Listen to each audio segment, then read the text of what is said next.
तो hello everyone. तो आज की वीडियो में हम पढ़ेंगे कॉची मीन वैल्यूड थ्योरम। ठीक है, ये क्या है, इसका प्रूफ हो जाए, एडवांस स्टाइल का डीप एग्जांपल। ये थ्योरम कैलकुलस के लिए बहुत ही इंपॉर्टेंट है यार। ठीक है, स्पेशली ना जब दो फंक्शन का डेरिवेटिव के बीच में रिलेशन समझाना हो तो इसे हम लोग इस्तेमाल करते हैं। तो चलो आज शुरू करते हैं। तो आज के सेशन में तुम्हें पता ही है हम लोग क्या पढ़ने वाले हैं, तो एक जंबो हेडिंग दे देते हैं यार, CMVT। इसको कहते हैं हम लोग कॉची मीन वैल्यूड थ्योरम। ठीक है, देखो थ्योरम का स्टेटमेंट क्या कहता है कि सपोज करो दो फंक्शन है। ठीक है, सपोज करो दो फंक्शन है fx और gx।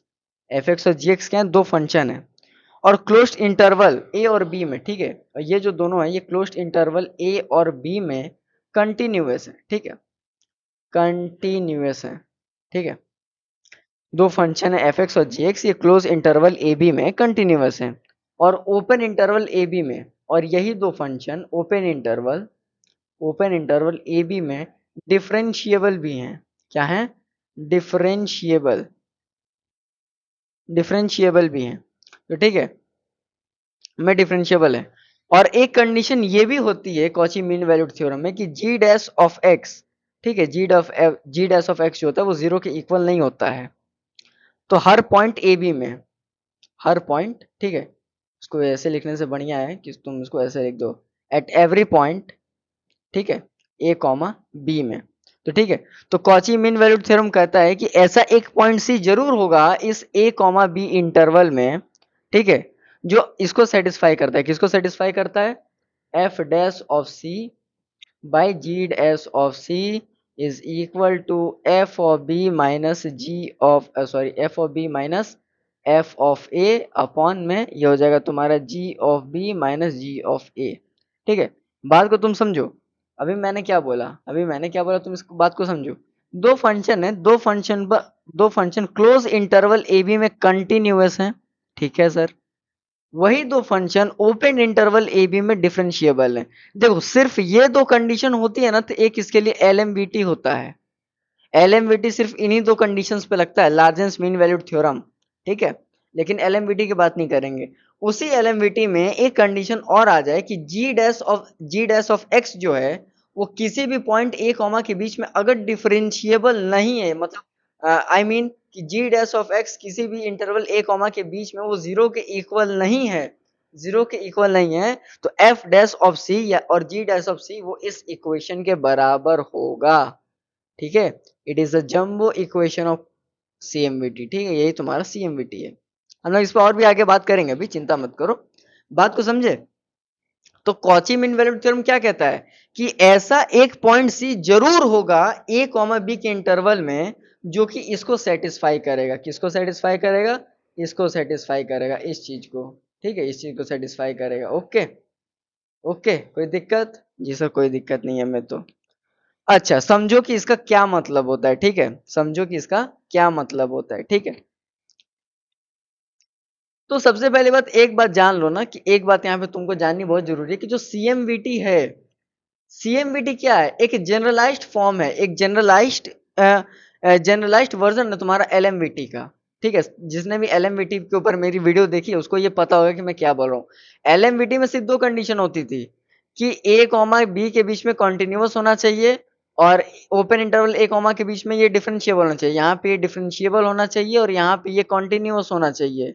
लेकिन इसमें थोड़ा सा चेंजेस क्या है कि ये दोनों कंडीशन तो रहेगी, लेकिन G dash of X not equal to zero भी होना चाहिए, बस ये चीज है। ठीक है, तो largest mean valued theorem basically क्या है, अगर मैं थोड़ा सा अगर बताना चाहूँ तो मैं तो, देखो यहाँ पे थोड़ा अगर समझ लो, अगर किसी को हो सकता है दिक्कत होगी यहाँ पे, तो एक बात यहाँ पे जान लो यार कि लार्जेस्ट मीन वैल्यूड थ्योरम में क्या होता था ना कि वहां पे एफ डैश ऑफ सी जो होता था ना वो F of B minus F of A upon B minus A के इक्वल होता था। ये किसके लिए होता था, ये होता था तुम्हारा LMVT के थ्रू, ये तुम्हारा LMVT के थ्रू होता था। इस पर मैंने वीडियो बनाई है, वीडियो जरूर से देखना तुम। ठीक है, तो ये होता था तुम्हारा LMVT। ठीक है, ये होता था तुम्हारा LMVT और सिर्फ यही दो कंडीशन चाहिए होती थी LMVT के लिए। लेकिन CMVT को लगाना है तो तुम्हारे पास ये एक एक्स्ट्रा कंडीशन आ जाती है, जिस बेसिकली जनरलाइज्ड फॉर्म है। मैं क्या बार बार बोल रहा हूँ, ये जनरलाइज्ड फॉर्म है। ठीक है, कुछ अलग नहीं है, कुछ रॉकेट साइंस नहीं है। ठीक है, तो कॉची का जो थ्योरम था ना वो दो फंक्शन के लिए काम करता है। ठीक है, कॉची का जो थ्योरम था वो दो फंक्शन के लिए काम करता है, जहां हम दोनों का फंक्शन चेंज करके रिलेशन को डेरिवेटिव के रेशियो के फॉर्म में समझते हैं। मेरी बात को फिर से सुनो, कॉची का थ्योरम जो था ना वो दो फंक्शन के लिए काम करता है। बात को समझना, कॉची का थ्योरम दो फंक्शन के लिए काम करता है, एलएमवीटी एलएमवीटी अरे एलएमवीटी तो मैंने लिखा है ना, उसमें सिर्फ दो कंडीशन ही थी, कॉची में तीन कंडीशंस हैं, तो तीन कंडीशन है, तो कॉची का जो थ्योरम था ना वो दो, मतलब तुम कह सकते हो यार कि कॉची का थ्योरम तुमको दो फंक्शन के लिए काम करता है, जहां हम दोनों के फंक्शन चेंज के रिलेशन को डेरिवेटिव्स के रेशियो में समझते हैं। ठीक है, यहाँ पे हम लोग क्या करते हैं कि यहाँ पे दो फंक्शन के डेरिवेटिव के रेशियो में ना हम लोग फंक्शन को समझ रहे हैं। ठीक है, इस फंक्शन को एनालाइज कर रहे हैं, क्या कर रहे हैं, एनालिसिस कर रहे हैं इसका। ठीक है, एनालिसिस कर रहे हैं। ठीक है, इसका हम लोग एनालिसिस कर रहे हैं। अच्छा ठीक है, अब इसका प्रूफ क्या है सर? सर हमें तो प्रूफ चाहिए, हमें तो प्रूफ चाहिए, हम तो ऐसे कोई बात मानते नहीं है। चलो आओ मैं तुम्हें प्रूफ दिखा देता हूँ, आओ मैं तुम्हें इसका प्रूफ दिखा देता हूँ। ठीक है, अब बात करेंगे अपन प्रूफ के ऊपर। ठीक है, समझना कि मान लो कि हम लोग एक ऑक्सिलरी फंक्शन ले लेते हैं। ठीक, ऑक्सिलरी फंक्शन हम सबको पता है, मान लेते हैं कि F X equal to F of X हो जाएगा तुम्हारा, minus lambda times of G of X हो जाएगा। ठीक है, जी ऑफ एक्स हो जाएगा, ये ऑक्सिलरी फंक्शन है, जहाँ पे लैम्डा को हम लोग इस तरह से डिफाइन करते हैं। ठीक है, लैम्डा को तुम कैसे डिफाइन करोगे, लैम्डा को तुम डिफाइन करोगे sir lambda is equal to F of B minus sir F of A है, और सर पता है ये G of B minus G of A है। ठीक है, इसको तुम लोग इस तरह से डिफाइन करोगे। अब ध्यान रखना कि अब F of A is equal to F of B होगा, इसीलिए रोल्स थ्योरम के हिसाब से सी जो होगा ए कॉमा बी में बिलोंग करेगा, जहां पे एफ डैश सी जीरो के इक्वल हो जाएगा। अब बात को समझना, अब बात को मेरे थोड़ा सा केयरफुली समझना, ये क्या है हमारा, ये है तुम्हारा ऑक्सिलरी फंक्शन। ठीक है, ठीक है, ये क्या है तुम्हारा ऑक्सिलरी फंक्शन, ऑक्सिलरी फंक्शन है। ठीक है, और हमने लैम्डा को कुछ इस तरह से देखो डिफाइन किया, हमारा लैम्डा का डेफिनेशन है हमारा। ठीक है, अब बात को समझना, अब बात को मेरे समझना कि एफ ऑफ ए जो होगा ना वो एफ ऑफ बी के इक्वल होगा, इसीलिए इसीलिए जब एफ ऑफ ए और एफ ऑफ बी आपस में इक्वल हो गए हैं, तो रोल्स थ्योरम के हिसाब से, रोल्स थ्योरम का जो पता है ना, रोल्स थ्योरम क्या होता है यार, वो सी के ऊपर ही बात करता है। ठीक है, सब मिड पॉइंट की ही बात करते हैं, ए कॉमा बी के इंटरवल के बीच, कोई क्लोज की बात करता है, कोई ओपन की बात करता है, बहुत ज्यादा सोचने की जरूरत नहीं है तुमको। ठीक है, बेसिकली अब रोल्स थ्योरम के हिसाब से, रोल्स थ्योरम, रोल्स थ्योरम, ठीक है, रोल्स का स्पेलिंग यही होता है ना यार, नहीं यस, रोल्स थ्योरम, तो रोल्स थ्योरम के अकॉर्डिंग, ठीक है, रोल्स थ्योरम के अकॉर्डिंग, रोल्स थ्योरम क्या कहता है कि सी जो होगा ना वो ए कॉमा बी के ओपन इंटरवल में बिलोंग करेगा, जहां पर एफ डैश ऑफ सी जो होगा ना मेरे भाई वो जीरो के इक्वल हो जाएगा। ये रोल्स थ्योरम के हिसाब से मैंने कहा, क्या कहा फिर से सुनो इसको, कि एफ एक्स ये ऑक्सिलरी फंक्शन मैंने माना, यहाँ पे एक लैम्डा था तो उसको मैंने यहाँ पे देखो इस तरह से डिफाइन कर दिया। डिफाइन करने के बाद जब मैंने ये कहा कि भाई F of A equal to F of B है, इसीलिए रोल्स थ्योरम के हिसाब से, रोल्स थ्योरम के एक स्टेटमेंट के हिसाब से ओपन इंटरवल ए कॉमा बी के बीच में सी को एक ऐसा पॉइंट जरूर होगा जहां पर एफ डैश ऑफ सी जो होगा वो जीरो के इक्वल हो जाएगा। ठीक है, अगर मान लो कि अब इसी फंक्शन को हम लोग डिफरेंशिएट कर दे। ठीक है, अब हम लोग इसी फंक्शन को डिफरेंशिएट कर दे, इसको फंक्शन, इसको इक्वेशन वन मान लो। ठीक है, अब मान लो कि अगर हम लोग उसी फंक्शन को डिफरेंशिएट कर दिया, फंक्शन क्या था हमारा, F of X is equal to क्या था तुम्हारा, F of X is equal to F of X minus G of X था ना यार, minus lambda times of G of X minus lambda time of G of X, यही था ना function तुम्हारा, यही था फंक्शन तुम्हारा। अब मान लो कि हम लोग इसको डिफरेंशिएट कर दे, तो चलो आ जाओ इसको डिफरेंशिएट कर देते हैं यार, तो डिफरेंशिएट कर देंगे तो ये हो जाएगा तुम्हारा एफ डैश ऑफ एक्स, तो ये हो जाएगा तुम्हारा F dash of X minus lambda times G dash of X, यही होगा, यही होगा। तो एफ डैश ऑफ सी, जो मैंने एफ डैश ऑफ सी की अभी बात की, इक्वल टू जीरो, ये चीज इसके होने से मिलता है, तुम बात को समझो। अगर एफ डैश एक्स को डिफरेंशिएट करेंगे तो F dash C equal to zero होगा। ये कब होगा, जब तुम ये ऊपर वाली कंडीशन की बात करोगे, when you will talk about these two conditions ना, तो तुम्हें वो मिल जाएंगी। ठीक है, अच्छा अब एफ डैश ऑफ सी निकालो यार। ठीक है, अब जब तुम यहाँ से एफ डैश ऑफ सी निकालोगे मेरे भाई, एफ डैश ऑफ सी जब तुम निकालोगे तो तुम्हें पता चलेगा कि lambda time of G dash of C होगा, जो कि किसी के इक्वल नहीं है, F dash of C by G dash of C के इक्वल है। और यही किसके इक्वल है, यही किसके इक्वल है, ये लैम्डा के इक्वल है, और लैम्डा किसके इक्वल है, F of B minus F of A upon में G of B minus G of A.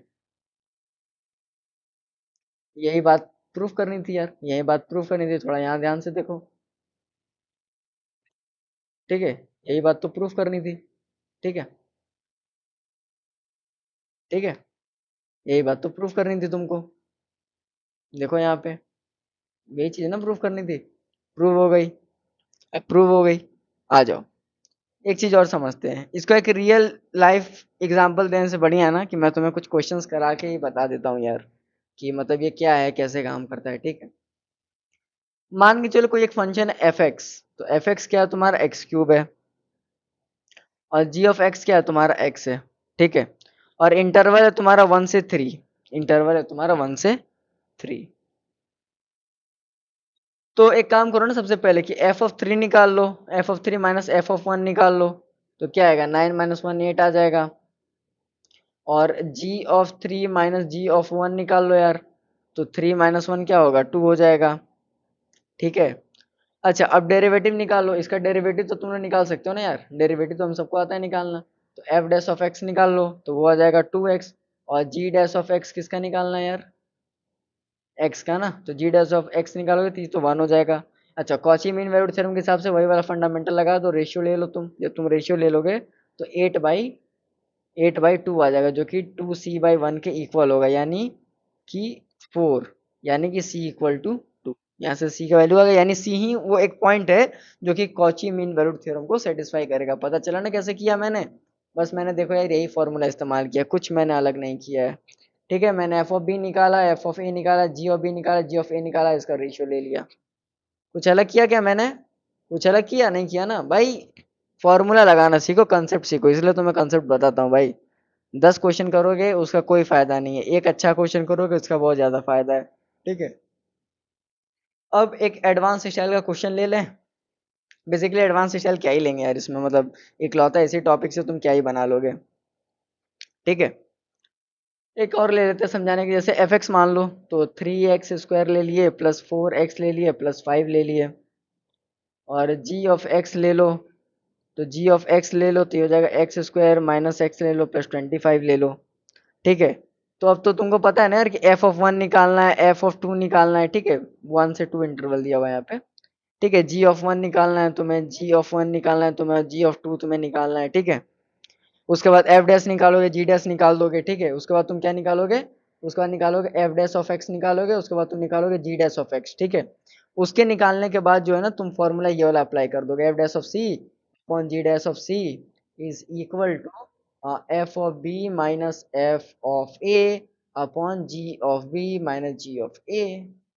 ये चीज को तुम लगा लो यहाँ पे, कोई दिक्कत नहीं सर, कोई दिक्कत। और यहाँ से तुम्हें सी आराम से मिल जाएगा भाई, कोई दिक्कत तुम्हें नहीं होगी। ठीक है, अब मैं तुम्हें इसके लिए इंपॉर्टेंट टिप्स देना चाहूंगा, जो कि जेई एडवांस में काम आता है। ठीक है, important tips for JEE advance. ठीक है, अगर तुम जेई मेन के हो तो यार ये तो तुम्हें काम ही नहीं करेगा, बट ये समझ लो ना कि ये मैं तुम्हें एक रामबाण इलाज बता रहा हूँ, समझे। अब मेरी इन बातों को सुनना, अब मैं स्लाइड पे कुछ नहीं लिखूंगा, अब तो मेरी बात को सुनना, इससे तुमको सारा सार क्लियर हो जाएगा। अभी तक मैंने ये 14 स्लाइड जितने भी बातें करी है ना तुमसे, तुमको ये सब समझ में आ जाएगा एक बार में, ये बात की तुम मतलब गांठ बांध लो कि सर हैं तो सर तो समझा ही देंगे। ठीक है, अब तुम समझना मेरी बात। सीएमवीटी को अप्लाई करने के लिए दो फंक्शन कंटिन्यूअस और डिफरेंशिएबल होना चाहिए। पहली बात तो ये कॉपी में नोट कर लो, सीएमवीटी को अप्लाई करने के लिए दोनों फंक्शन कंटिन्यूअस और डिफरेंशिएबल होनी चाहिए। रही बात इंटरवल की, तो इंटरवल की बात तो मैंने तुमको वीडियो के स्टार्टिंग में ही कर दी थी कि यहाँ पे कंटिन्यूअस कहाँ पे डिफरेंशिएबल होना चाहिए। एक कंडीशन और है कि जी डैश ऑफ एक्स कभी भी 0 के इक्वल नहीं होना चाहिए उस इंटरवल में किसी भी पॉइंट के लिए।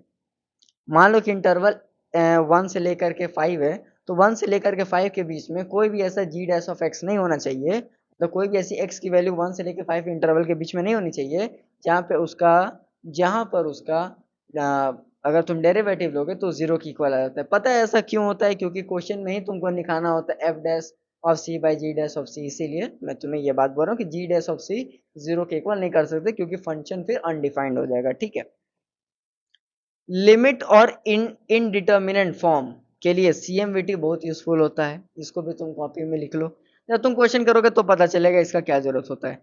लिमिट और इनडिटर्मिनेट फॉर्म के लिए CMVT बहुत यूजफुल होता है, इसको तुम लिख लो, ठीक है। अब सुनो, कॉची थ्योरम दो फंक्शन क्वेश्चन में लगता है, ठीक है। जहां भी दो फंक्शन का क्वेश्चन दिया रहेगा, आप उन दोनों तुमको जरूरत होगी उन दोनों फंक्शन के डेरिवेटिव के रिलेशन के बारे में जानने के लिए, तो वहां पे कॉची मीन वैल्यूड थ्योरम का इस्तेमाल होगा। फिर से सुनो, अगर दो फंक्शन दिया है और दोनों के डेरिवेटिव के रिलेशन के बारे में तुमको बात करना है, तो उस केस में तुम CMVT का यूज करोगे। ये कॉपी में तुमने पॉइंट लिख लिया, अच्छी बात है। अब एक बात और सुनो, ग्राफ के थ्रू समझने की कोशिश करा करो, ठीक है। टेंजेंट स्लोप का कैसे रेशियो कॉर्ड स्लोप के बराबर होता है, इस बात को एम्फेसाइज कर रहा हूं मैं, इस पे मैं एक डिटेल्ड वीडियो बाद में भी बनाऊंगा, ठीक है। इस पॉइंट पे स्टार मार लेना, इस पे मैं वीडियो बनाऊंगा, ठीक है, कि कैसे टेंजेंट स्लोप और कैसे रेशियो कॉर्ड के स्लोप बराबर होते हैं, ठीक है।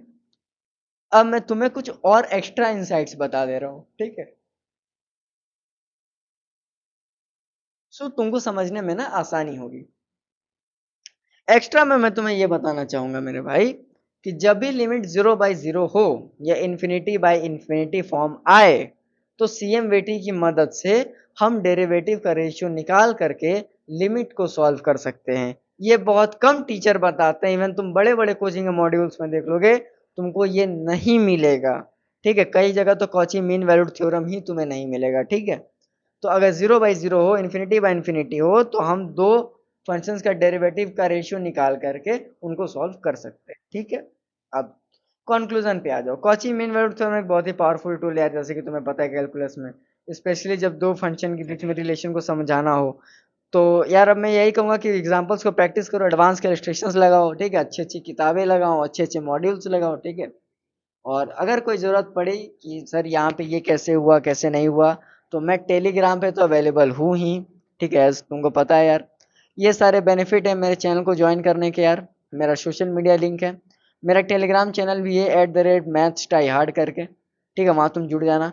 तब तक के लिए keep learning and keep exploring. Bye bye.